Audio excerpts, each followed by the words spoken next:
गोली भाई और समस्त आगंतुक कलाकार, इस मंच पर मौजूद माननीय सांसद, अवसर पर आप सब हिंदुस्तानी भी। मुख्यमंत्री मोहन यादव ने टावर चौक और फ्रीगंज में चेटीचंद महापर्व के अवसर पर सिंधी समाज के भव्य चल समारोह का भगवा ध्वज लहराकर शुभारंभ किया। इस अवसर पर मुख्यमंत्री ने कहा कि चेटीचंद के माध्यम से सिंधी समाज अपने सांस्कृतिक और ऐतिहासिक मूल्यों को याद करता है। उन्होंने कहा, हम अपने उस अखंड भारत की तरफ भी ध्यान देते हैं जो सिंध हमारे दिलों में बसा हुआ है। उसकी ज्योति सदैव जलती रहे। सरहद का वो हमारा हिस्सा, महाकाल चाहेंगे तो सब अच्छा होगा, आज नहीं तो कल होगा। इस समारोह में स्थानीय नागरिकों और सिंधी समुदाय के लोगों ने बढ़ चढ़कर हिस्सा लिया और सांस्कृतिक झांकियों तथा पारंपरिक गीतों और नृत्यों के माध्यम से पर्व की भव्यता को और बढ़ाया गया। गोली भाई और समस्त आगंतुक कलाकार, इस मंच पर मौजूद माननीय सांसद, अवसर पर आप सब हिंदुस्तानी भी।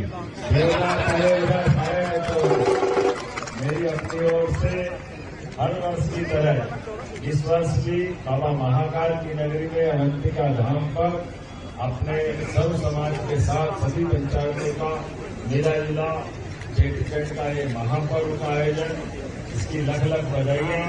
और हम सब भगवान के आशीर्वाद से, भगवान झूलेलाल के आशीर्वाद से फले फूले आगे बढ़े, सबकी मनोकामना पूर्ण हो, सभी निरोगी रहे, किसी के जीवन में कोई कष्ट न आए।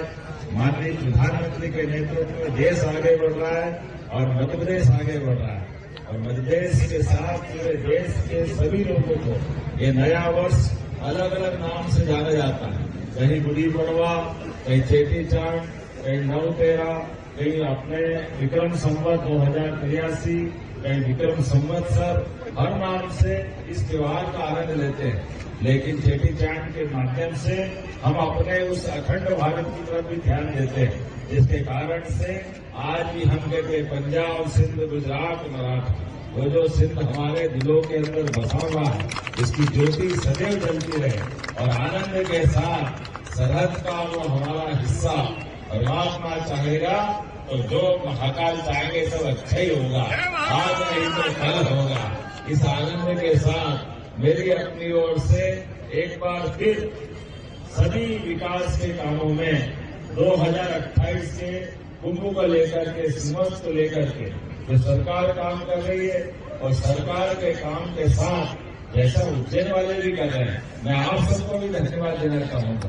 अपने अपने स्थान पर अपने अपने तरीके से हर एक को योगदान देना है और कोई बड़ा आयोजन जब होता है तो उसमें सबकी सहभागिता भी चाहिए।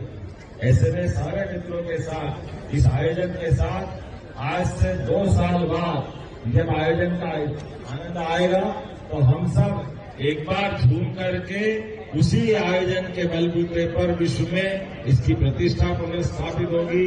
हमारे मेहमानों का जोरदार ताली बजा करके अभिनंदन करें हमारे फिल्मी कलाकारों। आप तो राजनेता भी हैं, जया जी से दोहरा रिश्ता है, हमारे बैंक कार्यकर्ता है, ये आप बहुत अच्छी नेत्री हैं, हम सब इस बात को जानते हैं। तो मैं अपने उज्जैन की परंपरा के हिसाब से, राज्य शासन की परंपरा के हिसाब से मध्य प्रदेश सरकार की ओर से भी आपका स्वागत करता हूं, अभिनंदन करता हूं और उम्मीद करता हूं उत्सव के साथ हमारी परस्पर आत्मीयता बढ़ते जाए, एक दूसरे के साथ मानवोचित गुणों को विकसित करते हुए कष्ट के क्षण में हम सदैव एक दूसरे का साथ दें, संकट के समय में किसी का साथ न छोड़े। बाबा महाकाल की कृपा सब पे रहे। और ये तो विक्रमादित्य की नगरी, सम्राट विक्रमादित्य और वो वीरता का काल, और केवल वीरता नहीं, गंभीरता भी, धीरता भी, न्यायप्रियता भी, दानशीलता भी, इतिहास से लेके पुरातत्व तक की हर विधान के माध्यम से वो गौरवशाली अतीत की परंपरा आज भी परमात्मा की दया से हमारे अपने देशवासियों के हृदय में धड़कती है। मेरी अपनी ओर से एक बार फिर आप सबको बहुत बहुत बधाई। बोलिए भारत माता की।